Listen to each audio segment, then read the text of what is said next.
tourist is backpacking through the Highlands of Scotland, and he stops at a pub to get a drink, and the only people in there is a bartender and an old man nursing a beer, and he orders a pint, and they sit in silence for a while, and suddenly the old man turns to him and goes, "You see this bar? I built this bar with my bare hands, found the finest wood in the county, gave it more love and care than my own child, but do they call me McGregor the bar builder? No." Points out the window. "You see that stone wall out there? I built that stone wall with my bare hands, found every stone, placed them just so through the rain and the cold, but do they call me McGregor the stone wall builder? No." Points out the other window. "You see that pier on the lake out there? I built that pier with my bare hands, drove the pilings against the tide of the sand, plank by plank, but do they call me McGregor the pier builder? No. But you fuck one goat."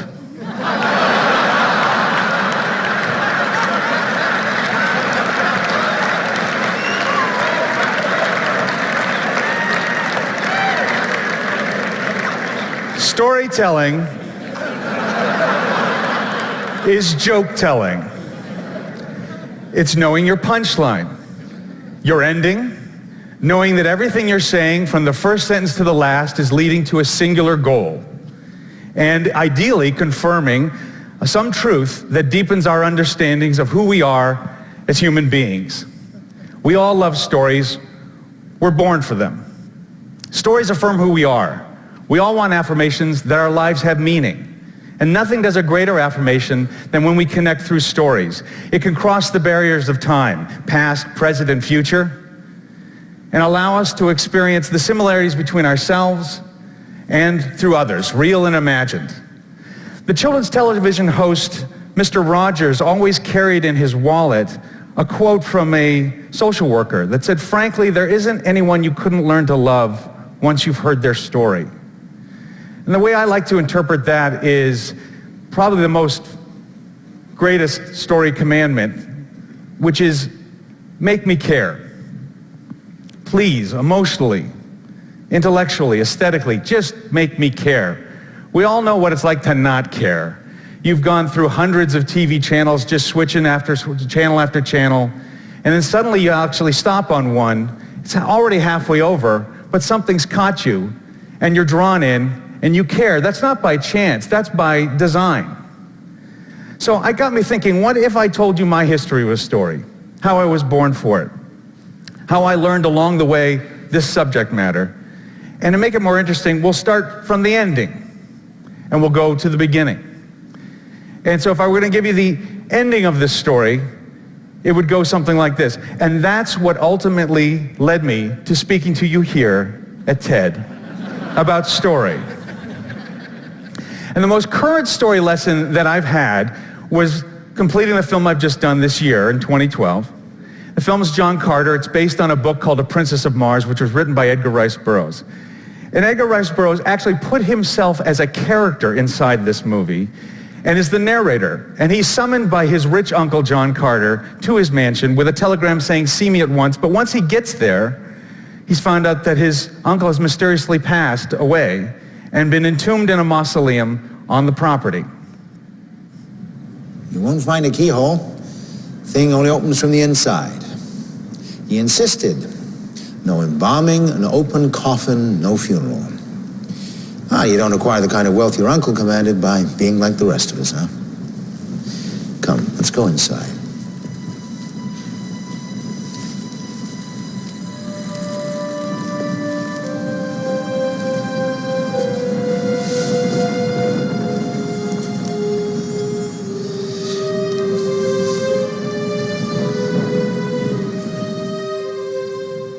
What this scene is doing, and it did in the book, is it's fundamentally making a promise.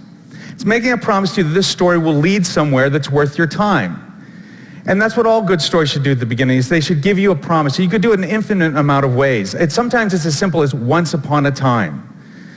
These Carter books always had Edgar Rice Burroughs as a narrator in it, and I always thought it was such a fantastic device. It's like a guy inviting you around the campfire, or somebody in a bar saying, "Here, let me tell you a story. It didn't happen to me, it happened to somebody else, but it's going to be worth your time."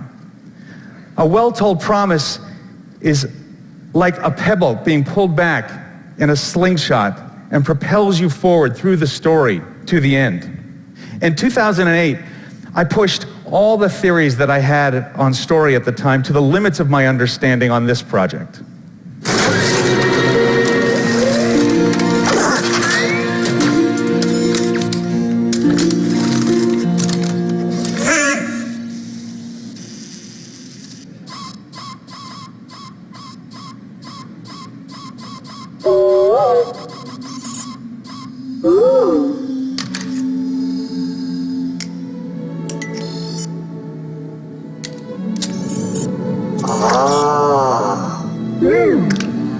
That is all that love's about,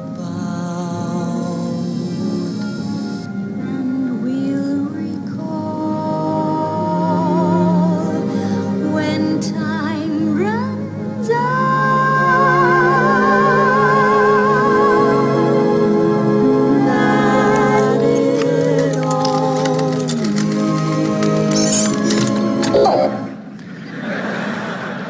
Storytelling without dialogue. It's the purest form of cinematic storytelling. It's the most inclusive approach you can take. It confirms something I really had a hunch on, is that the audience actually wants to work for their meal. They just don't want to know that they're doing that. That's your job as a storyteller, is to hide the fact that you're making them work for their meal. We're born problem solvers. We're compelled to deduce and to deduct, because that's what we do in real life. It's this well-organized absence of information that draws us in. There's a reason that we're all attracted to an infant or a puppy. It's not just that they're damn cute. It's because they can't completely express what they're thinking and what their intentions are. And it's like a magnet. We can't stop ourselves from wanting to complete the sentence and fill it in. I first started really understanding this storytelling device when I was writing with Bob Peterson on Finding Nemo, and we would call this the unifying theory of 2 + 2. Make the audience put things together. Don't give them 4, give them 2 + 2. The elements you provide and the order you place them in is crucial to whether you succeed or fail at engaging the audience. Editors and screenwriters have known this all along. It's the invisible application that holds our attention to story.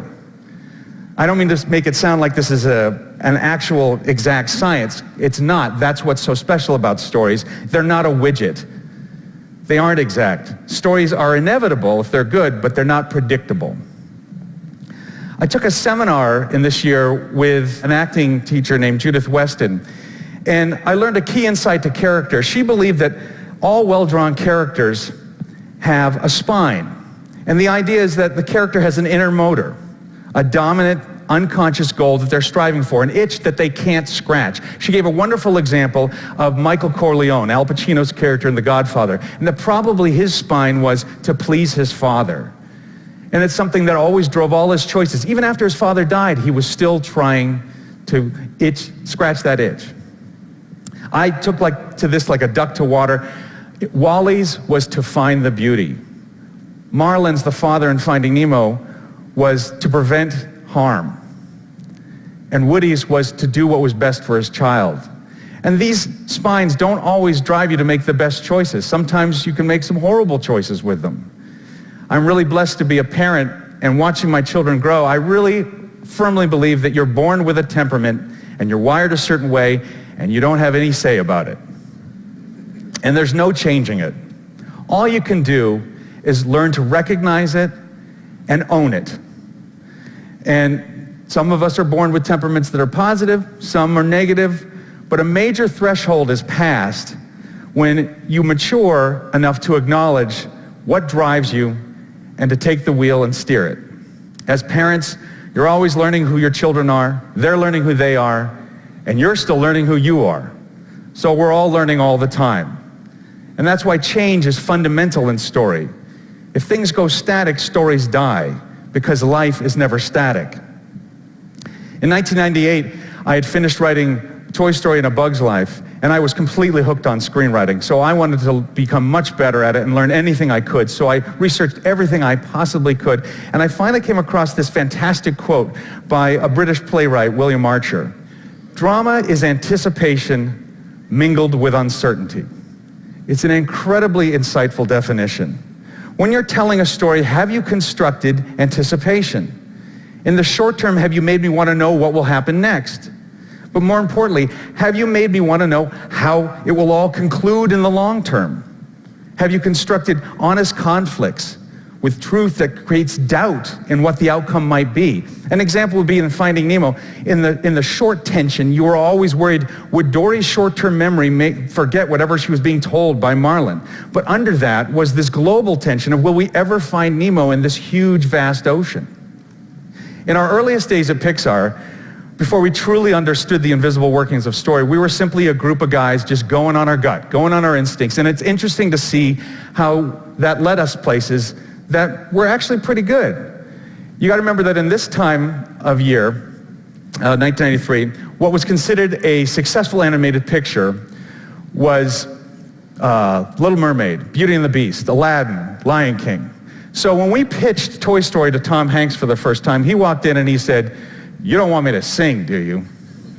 And I thought that epitomized perfectly what everybody thought animation had to be at the time. But we really wanted to prove that you could tell stories completely different in animation. So we didn't have any influence then, so we had a little secret list of rules that we kept to ourselves, and they were no songs, no I want moment, no happy village, no love story. And the irony is that in the first year, our story was not working at all, and Disney was panicking. So they privately got advice from a famous lyricist who I won't name, and he faxed them some suggestions, and we got a hold of that fax. And the fax said there should be songs, there should be an I Want song, there should be a Happy Village song, there should be a love story, and there should be a villain. And thank goodness we were just too young, rebellious and contrarian at the time. That just gave us more determination to prove that you could build a better story. And a year after that, we did conquer it. And it just went to prove that storytelling has guidelines, not hard, fast rules. Another fundamental thing we learned was about liking your main character. And we had naively thought, well, Woody in Toy Story has to become selfless at the end, so you got to start from someplace, so let's make him selfish. And this is what you get. What do you think you're doing? Off the bed. Hey, off the bed! You gonna make us, Woody? No, he is. Slinky! Slinky! Get up here and do your job! Are you deaf? I said take care of them! I'm sorry, Woody, but I have to agree with them. I don't think what you did was right. What? Am I hearing correctly? You don't think I was right? Who said your job was to think, Spring Wiener? Why? How do you make a selfish character likable? We realized, well, you can make him kind, generous, funny, considerate, as long as one condition is met for him, is that he stays the top toy. And that's what it really is that we all live life conditionally. We're all willing to play by the rules and follow things along as certain conditions are met. After that, all bets are off. Before I'd even decided to make storytelling my career, I can now see key things that happened in my youth that really sort of opened my eyes to certain things about story. In 1986, I was truly understood the notion of story having a theme. And that was the year that they restored and re-released Lawrence of Arabia. And I saw that thing 7 times in 1 month. I couldn't get enough of it. I could just tell there was a grand design under it. There was, in every shot, every scene, every line. Yet on the surface, it just seemed to be depicting his historical lineage of what went on. Yet there was something more being said. What exactly was it? And it wasn't until on one of my later viewings that the veil was lifted, and it was in a scene where he's walked across the Sinai Desert and he's reached the Suez Canal, and I suddenly got it.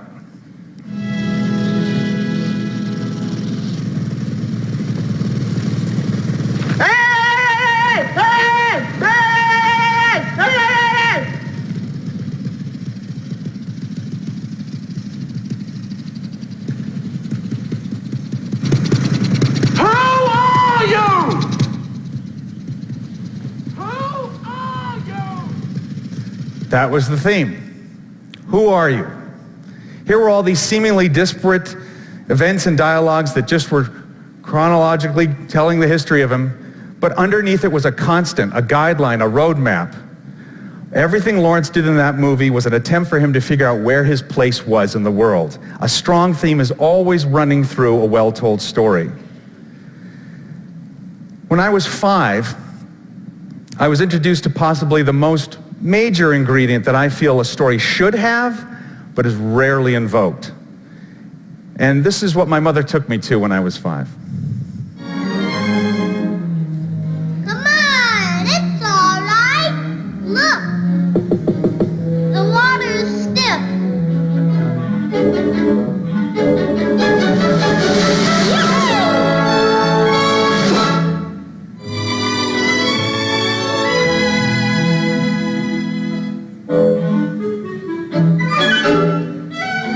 Some fun, huh, Bambi?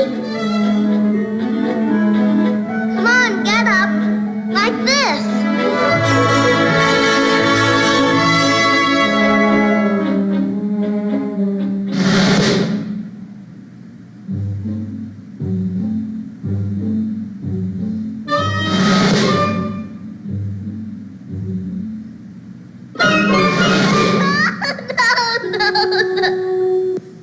I walked out of there wide-eyed with wonder. And that's what I think the magic ingredient is, the secret sauce, is can you invoke wonder? Wonder is honest, it's completely innocent, it can't be artificially evoked. For me, there's no greater ability than the gift of another human being giving you that feeling. To hold them still just for a brief moment in their day and have them surrender to wonder. When it's tapped, the affirmation of being alive, it reaches you almost to a cellular level. And when an artist does that to another artist, it's like you're compelled to pass it on. It's like a dormant command that's suddenly activated in you, like a call to Devil's Tower. Do unto others what's been done to you. The best stories infuse wonder. When I was 4 years old, I have a vivid memory of finding 2 pinpoint scars on my ankle and asking my dad what they were, and he said I had a matching pair like that on my head, but I couldn't see them because of my hair. And he explained that when I was born premature, that I came out much too early, and I wasn't fully baked. I was very, very sick, and that when the doctor took a look at this yellow kid with black teeth, he looked straight at my mom and said, he's not going to live. And I was in the hospital for months, and many blood transfusions later, I lived. And that made me special. I don't know if I really believed that. I don't know if my parents really believed that, but I didn't want to prove them wrong. Whatever I ended up being good at, I would strive to be worthy of the second chance I was given.